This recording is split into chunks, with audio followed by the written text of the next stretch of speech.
Welcome to Zero. I am Akshat Rathi. This week, Canada's climate compromise.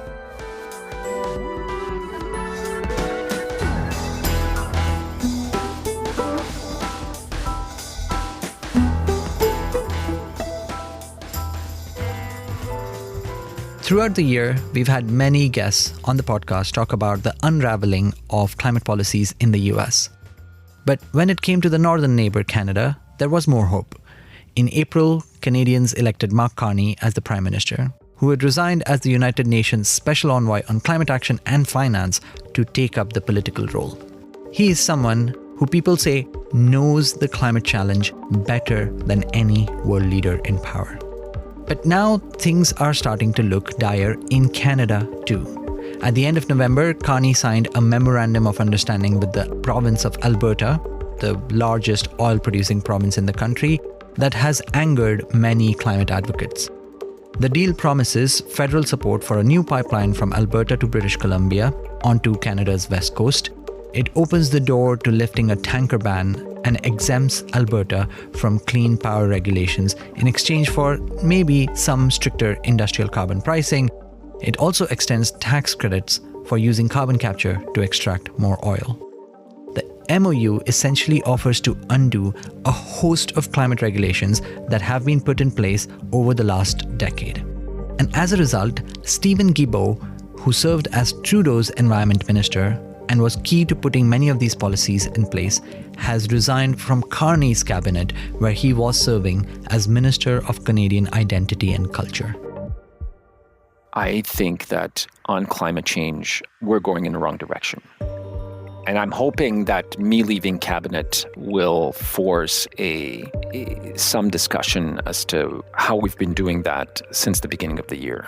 Guilbeault came to politics after a lifetime of environmental activism. He served as an environment minister from 2021 to 2025, and of course he had to make many compromises. But clearly the Alberta deal was one step too far. I wanted to get him on the pod and ask him, is this the end of Canada's climate strategy? Welcome to the show, Stephen. Thank you, Akshat. Now, there's a lot we have to talk about on Canada's climate policies, but I want to start with an understanding of how you came to do what you do, because you've spent almost all of your life fighting for the environment, as early as 5 years of age, I understand. And more recently, in 2001, you climbed the CN Tower in Toronto as part of a Greenpeace protest. Idealism powers the climate movement. Mm-hmm. But your efforts go much further than most climate activists that I know. And yet in 2019, for some reason, you chose to enter politics. And it's a place where idealism dies and compromises are necessary. Why did you think that was a good idea? I don't know that I would say that idealism dies in politics, but it's certainly, they're challenged. After 25 years, give or take, in the environmental movement, I felt it was time for me to try and continue my activism, but in a different form.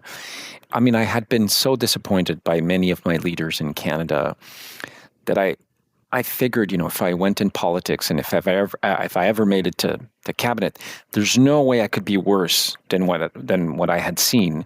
My assessment was that there was only one way, and it was up. So that was more or less what prompted my decision. And then you ended up serving as environment minister under former Prime Minister Justin Trudeau from 2021 to 2025 earlier this year. And so you had to make many compromises then, including when you approved an offshore oil extraction project under Trudeau. Now, the Canadian economy today is under assault from the US, its biggest trading partner, and Prime Minister Mark Carney has come under increasing criticism for the compromises he seems to be making on climate policy in order to prioritize stabilizing the Canadian economy. So in your resignation letter, you recognize that the job of a prime minister is a tough balancing act. But finally, you ran out of rope. What tipped the scales for you? So you're right. I resigned last week as a cabinet minister. In the British parliamentary system like ours, when you're a member of a cabinet, you have to support all of the decisions, all of the positions of the government. There's cabinet solidarity. There can be no dissension publicly. Obviously, when we're inside the cabinet room, people have different points of view, and that's where dissension or disagreement can be expressed. But outside of the cabinet room, everyone has to be in solidarity with decisions that are made. The Prime Minister signed a memorandum of understanding with the Premier of Alberta, our largest oil producer in Canada. And I felt that the MOU was about many things. So we have a federal pricing system that allows our provinces, subnational government, to have their own pricing mechanisms. Some do pricing, some do cap and trade. And they can do that as long as they meet a federal benchmark, a federal standard for pricing. And that goes up by $15 every year. We're at $95 now. We'll be $170 a ton of CO2 equivalent emitted by 2030.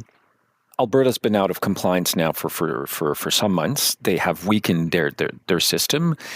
And part of the agreement was that they would beef up their system. The federal government would work with the province to help a project, a large project called the Pathways Project, which is an association of a number of oil sands producers that want to put together this probably the world's largest carbon capture and storage project. And the third thing that the MOU, the main elements of the MOU was that the federal government was going to start a discussion with Alberta to build a new oil pipeline. The agreement is a bit vague, but most likely to our west coast.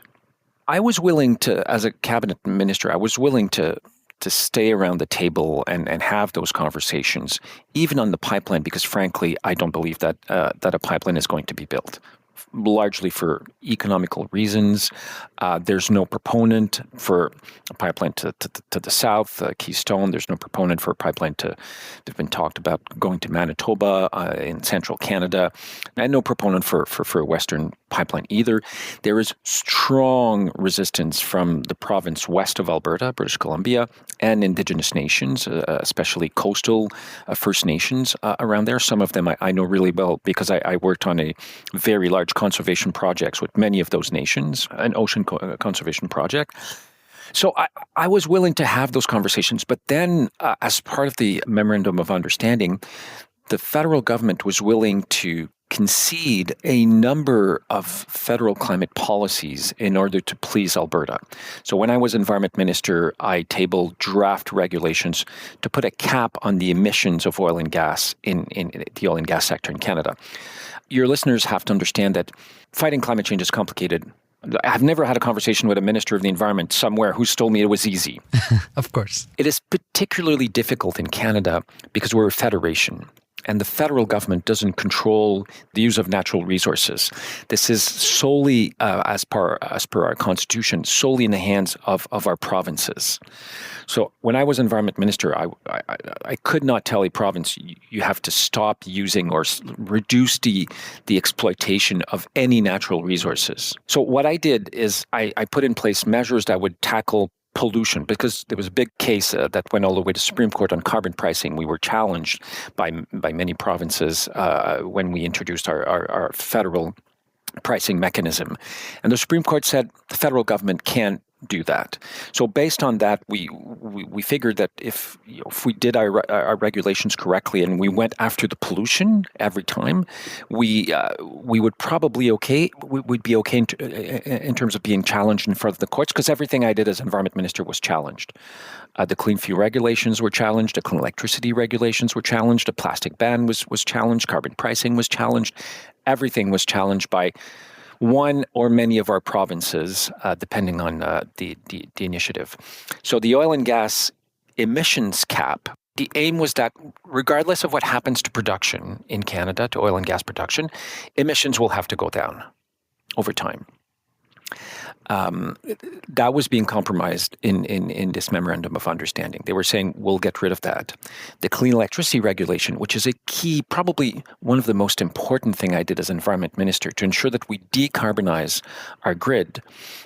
Canada's grid is already pretty clean, about 82% non-emitting. And it has been like a success. Like over the last 20 years, emissions have gone down 50% in the electricity sector in Canada, largely because we're moving out of coal. It is still being used in some parts of Canada, though. But the projections was that a number of provinces were going to make a big play for natural gas, and that the emissions from that sector were going to start rising again.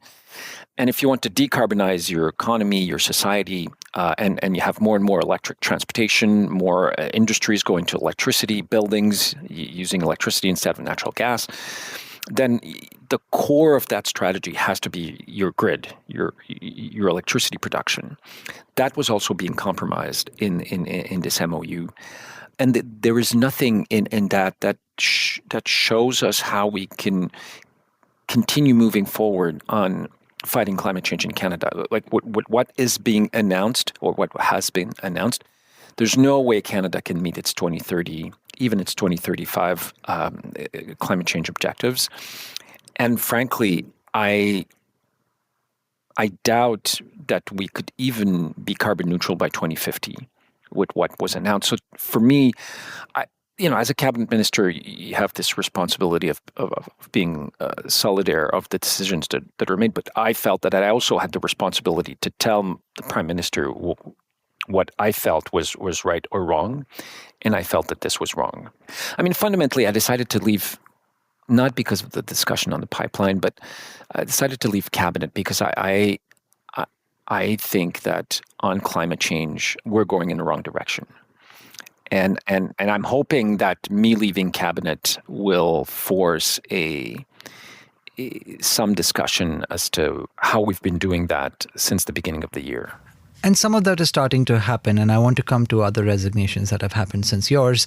But before we do, let's go back to the policies. Defenders of Carney's MOU with Alberta say that the Prime Minister is being pragmatic, that, Alberta was simply defying many of the government's own regulations. It had frozen its carbon price, as you noted. It had refused to implement the clean electricity rules. It had vowed to block the methane regulations or the oil and gas cap that, again, you had championed. And so Carney was just trying to manage to get Alberta committed to, say, a minimum carbon price, even if it's not $170, at least it goes up from where it is. So why, in your view, would it have been better to maintain the federal environment regulations at the level that you had, even as a province was simply defying it? Well, they were defying it because we let them do it. The carbon pricing was put in place as part of federal law, federal criminal law. So we had all the powers if we wanted to impose the price, the federal price. In fact, what we could have done as a federal government and say, okay, Alberta, your system is no longer equivalent to the federal minimum standard that is going up. Therefore, the federal system will be imposed in the province. That's what is supposed to happen if a province is out of compliance with the federal system and doesn't want to course correct. Because they can be out of compliance, and then we can tell them, listen, you have to fix it.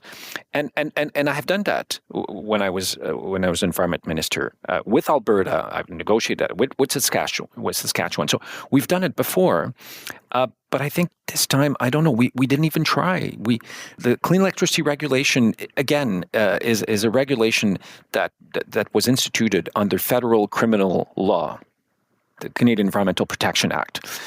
So at the end of the day, if a province doesn't want to implement it, they don't have a choice. It's federal law. Like, would we allow a province to just ignore elements of the federal criminal code? Of course not. So why would we do it for environmental laws? Well, there is this fear that Alberta also has a secessionist movement and that it would want to separate out from the federal Canadian structure as a result, and that Mark Carney was making a compromise to maybe not force the rules down their throat, as would have been the right of a federal government to do, but to make these compromises so that it could keep the sovereignty of the country together. Is that not an argument you buy? I mean, I certainly recognize that the Prime Minister is concerned with this. We can call it a nascent separatist movement in Alberta, although it's been there for some times. Different polls tells us that it's about 18% of the population in the province who also think that Canada should become the 51st state of the United States. It is not the view of the vast majority of Albertans. Now, I recognize and I agree with the Prime Minister that we should make some efforts to ensure that all Canadians feel they have a place in the Federation. Is the pipeline is sacrificing our environmental laws that will harm Canadians from coast to coast to coast. In terms of, I mean, if Canada doesn't do its fair share, we'll have more climate change, more air pollution in our cities, more issues with water quality, and frankly, by going so far to please the Alberta government on this MOU, he is fueling another separatist movement in my home province of Quebec. And it's not in Quebec. It's not a nascent movement. It's it's an organized political party that has won elections, that has done 2 referendum to separate from Canada. And the leading part in the polls, the party that has been leading for 30 consecutive months in that province is a separatist party. By going out of our way to make concessions to Alberta, to be very ambiguous about whether or not, for example, the province of British Columbia would have a say in whether or not a pipeline could go through its territory, then it's fueling the separatist movement in Quebec saying, you see, they would be willing to do that to us. They would be willing to get a pipeline through Quebec without our permission. Of course, let's find ways to make sure Albertans feel that they are included, but not at the expense of fueling another much more robust, much more organized separatist movement in Quebec. Now, if we come to the oil pipeline, you are among very few people who's been able to talk to Mark Carney about climate, about environment. Now, he himself was formerly the special envoy on climate action and finance for the United Nations. Do you think that someone with his climate credentials really wants to build an oil pipeline? Do I believe that Prime Minister Carney is still concerned by climate change? Yes. I do. I am coming to the conclusion that, and it's one of the reasons I resigned from cabinet, that our vision of how we go about doing that is very different. I think, and I've tried as an environment minister, and even before I was environment minister, I was still working on that with the Trudeau government, to build an architecture of a plan that had many components. It had carbon pricing, it had regulation, it had massive investment by the government starting in budget 2022, and like $160 billion of investment for electrification, for clean technology, more interties in between provinces in Canada, so that those provinces that rely heavily on renewable energy could sell more of it to neighboring provinces that are more dependent on fossil fuels. And there is this perception, I think, by Prime Minister Carney and some members of the cabinet, that the previous action of the action of the previous government, Trudeau government, on climate change was all regulation, and that's simply wrong. And their view is that the market's going to do it, and we'll let the market and the financial sector invest massively in those technologies. And of course, we need that to achieve our targets, to get to net zero. But we also need regulations. Like, we won't get there. And right now, when I was environment minister, for the first time in our history, our emissions went down while the economy was growing. That had never happened before. And there was some estimates that were done by an independent organization called the Canadian Climate Institute that said that with the plan that we had in place, we had 85 to 90% of being able to achieve our 2030 targets, which would have been a first in our history. We've never been able to achieve any climate targets in Canada.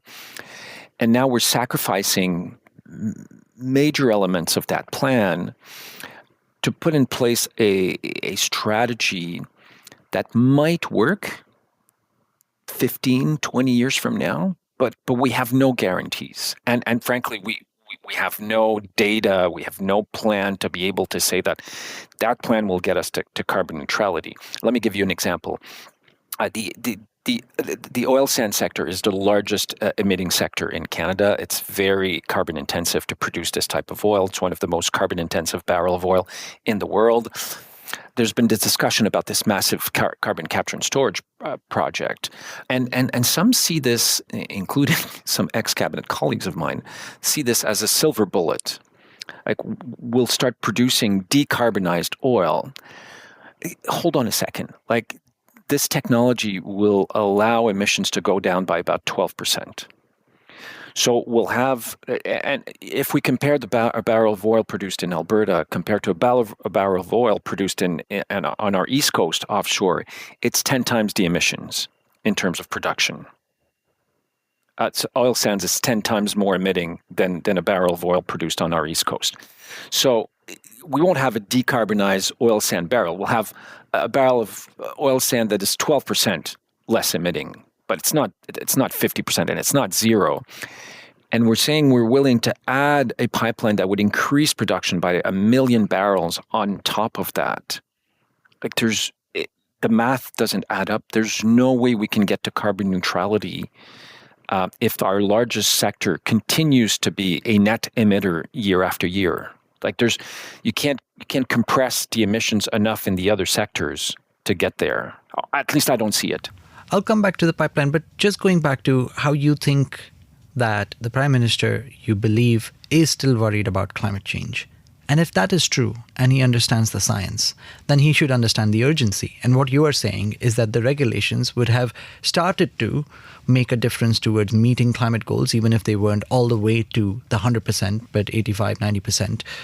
And that would have been done on a deadline, which is 2030, 2035, clear markers. But that's not going to happen under this new regime. So then how does he really understand climate change? Because with that understanding needs to come the urgency. That doesn't seem to be there. I think one of the answers to that question is something you were mentioning earlier in the discussion, and that's obviously what's happening south of the border, and the fact that our economy is under attack by the U.S. government. They were going after our auto sector. They do not want cars to be built in Canada anymore. They're going after our steel sector, and we're seeing massive layoffs in those sectors. The Canadian economy so far is still has been able to withstand those shocks. We've created more jobs in the first part of the year than we've lost. The economy is still growing, fastest growth in the last quarter of the G7. But it is anticipated that some sectors and the overall Canadian economy could suffer massively if that continues. And obviously, as the Prime Minister, he's very worried about that, as he should be. Now, I think that's one of the reasons why he's making those decisions, because he feels that we have to remove barriers, regulations, from making sure that there are more and more investment in decarbonization, electrification, critical minerals. And that's where I think we disagree. Like, I think we can still have, and in fact, last year in 2024, despite all those regulations that I had introduced, I myself and others, Canada came third in the world for direct foreign investment after the U.S. and Brazil. So clearly, it seemed that our regulatory framework was not preventing foreign investors to come to Canada. But I think the Prime Minister and some cabinet ministers see that as an impediment to more investment.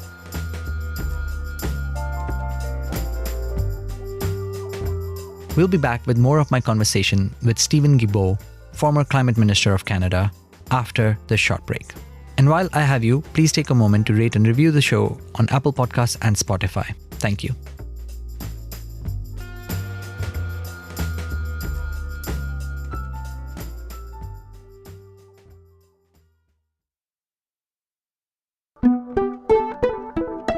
You've talked through some of the real consequences of this kind of backtracking that's happening on climate policies. But even before the Alberta MOU was signed, the Canadian Climate Institute said in September that no progress had been made on reducing emissions in 2024, a period when you were Environment Minister. You talked about the investment figures that came in that year and that looked good, but the emissions didn't fall. And already, even before the Alberta MOU, the country was not on track for 2030 or 2035 commitments. Is it time for the Canadian government, not just you, but the Canadian government to admit publicly that it's not going to meet its Paris climate commitments?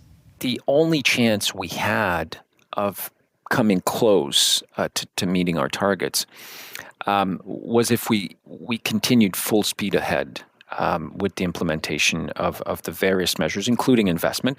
Now, investment obviously takes some time before you see the results.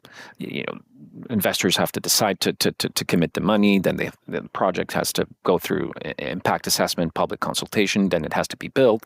So, it's a few years before you see the benefit of that.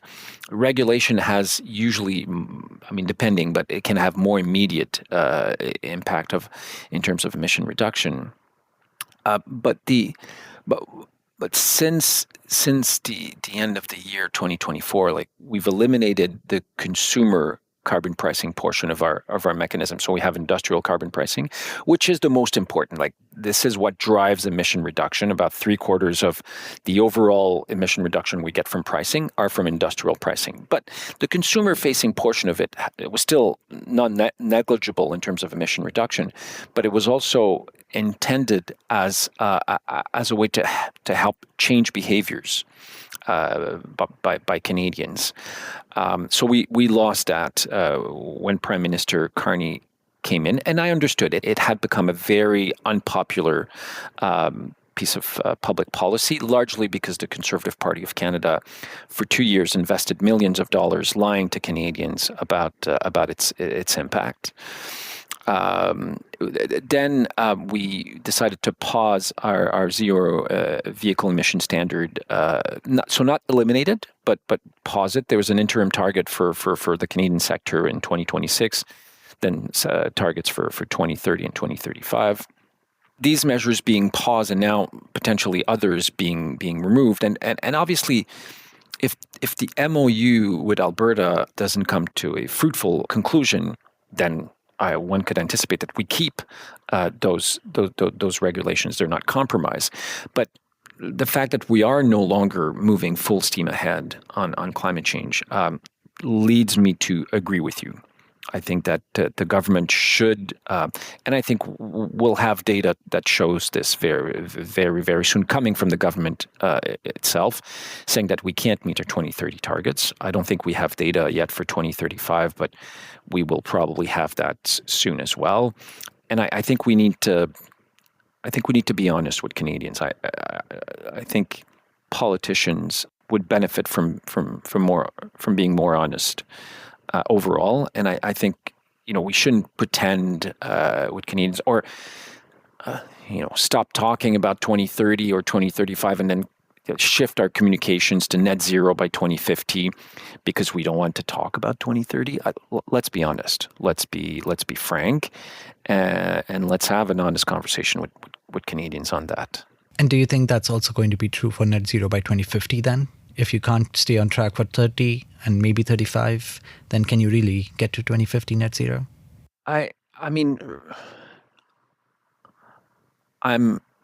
I'm skeptical that we can right now, but I'm willing to be proven wrong. If I can be shown some analysis and modeling from the government and maybe others that show that there's a pathway to do that.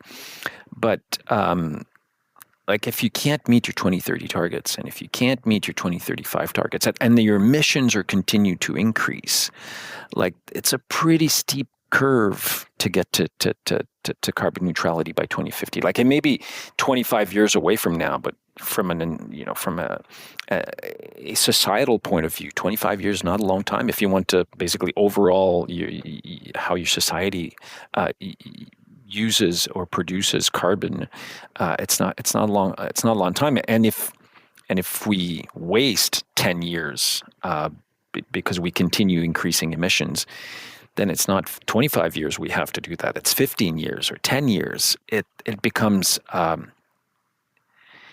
difficult to see how we can do that.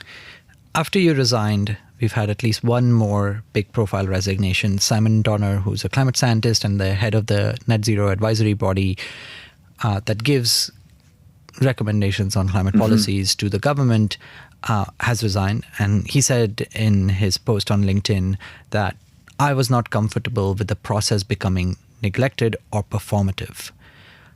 Somebody else I spoke to put what's happening right now with the Alberta MOU, but the year worth of backtracking on climate policies as this is the end of Canada's climate strategy. Would you agree? I think, as I said earlier, I hope that my resignation will lead to a conversation within the government, within cabinet, the Prime Minister's office, about how we've been approaching climate change so far. And I think there is still a chance, and I'm still a member of the Liberal caucus. I didn't leave the government. I'm still an MP. I have certainly I will certainly use my time as a member of Parliament. Who as a member of Parliament, you have more freedom in terms of what you can say. You're not bound by cabinet solidarity. And I know that there are many colleagues within the Liberal Party who want to see better climate policies implemented by the government. So I think many of us will be working to ensure that we don't lose those essential key elements of our climate change strategy, while making sure that we continue making investments, or the government and the private sector continues to make investment in decarbonization. I wouldn't say that we've lost it, but I think it's at risk. I think it is definitely at risk, and many of us, including people outside government, will need to work hard to try and save what we still can. Why still remain part of the Liberal Party? Because there's a clear invitation you have from the Green Party leader, Elizabeth May, saying, come join the Green Party. You can vote for the Liberal policies that you agree with, but then you can actually stand for the principles that you have fought for all your life. I believe, first thing I should say is I have great respect for the leader of the Green Party in Canada. She's been a personal friend of mine for over 30 years. So although we're not in the same party, we agree on many things, and we work together in Parliament quite often. I think I have more influence by staying within the Liberal Party that I would if I was outside the party. And I think as I said, there are many colleagues, and frankly, right now the only thing we've lost is consumer carbon pricing. Like, from a factual point of view, there's a pause on the zero emission vehicle standard, but it's not gone. The regulations are still there. The clean electricity regulations are still there. Methane regulations are still there. The oil and gas emissions cap, I presented the draft regulations, but I ran out of time to be able to finalize them. So you could say this one is a bit more compromised, but the rest of the architecture of our climate plan is still intact as we speak.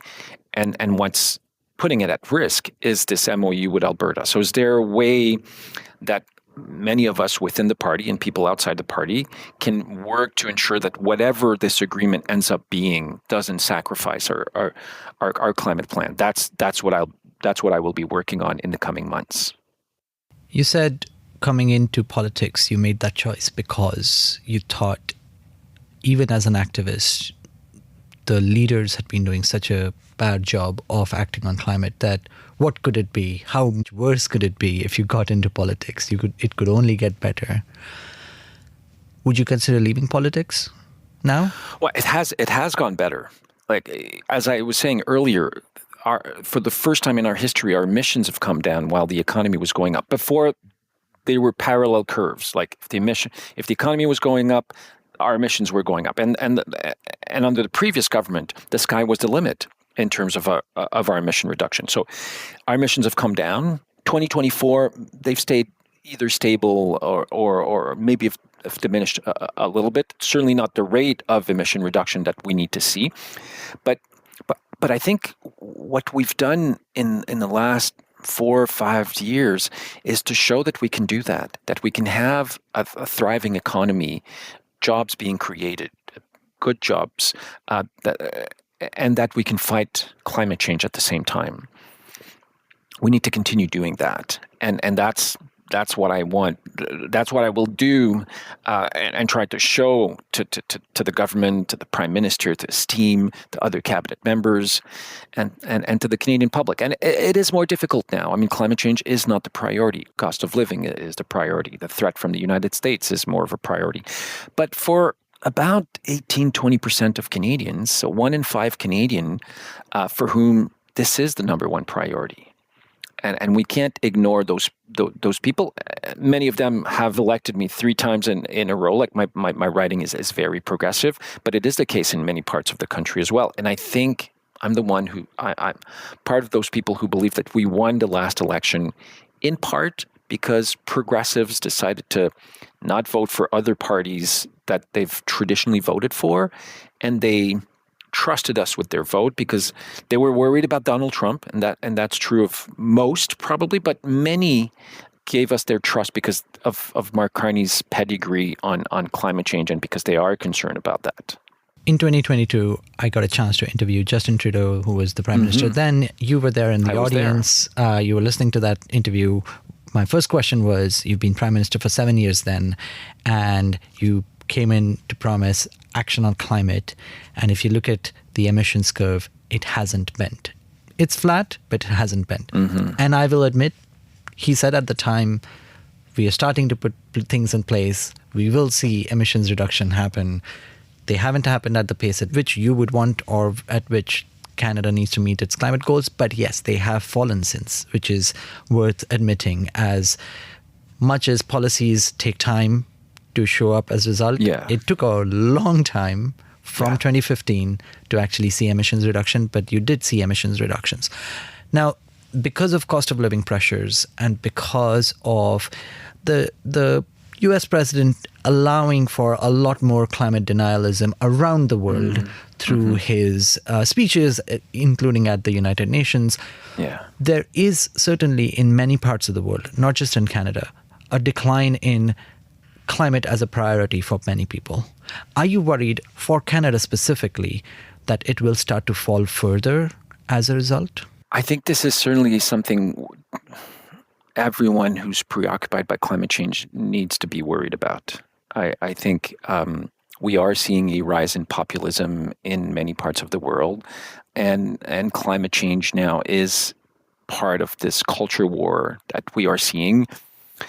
So I think we collectively have to up our game. We have to be able to communicate better, to help people understand. And traditionally, we have not. It's true of governments, but even when I was in the NGO sector, I think we didn't do a very good job of communicating this issue in a way that would resonate with the public. Even though sometimes it was very high in the priority, the level of understanding is still a mile long but an inch deep. So we have to do a better job on that. But it is definitely a risk for Canada, as it is a risk for many other countries. You said one thing that climate people need to get better at is to be able to communicate that this is not just to try and avoid a problem, it's also to try and help the economy, help people grow in the 21st century. What are the ways in which you have seen that message land effectively? I think the good news is that there's a lot of people in North America and Europe and around the world working at helping governments, non-government organizations, grassroots organizations improve their communications. We know a lot more about the science of how to communicate about environmental issues, about climate change. When I started, I was at COP1 in 1995. Like, we had no idea how to communicate on this issue. And I think by default, many of us thought that what we needed to do was to talk about natural catastrophe and scare people into action. That didn't really work. And in many instances, it had a counter effect to what we were trying to do. But fortunately now we know much more about how to do that. And there is a lot of people doing great work at climate change communication around the world. So I think it is happening. But at the same time, we are faced with people with a lot of money. Some of them coming from the oil and gas sector, not solely, but quite a bit. And coal sector, we're faced with opponents who have lots of means and who are spending a lot of money to try and convince people that it is a hoax, that it's an invention. There's no problem. Look, there's snow in Canada in the winter. What's this whole climate change thing about global warming? So it's not. I'm hopeful, but it is going to be a fight. Thank you, Stephen. Thank you very much. Take care.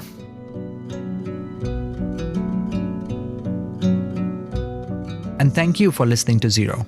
Now for the sound of the week.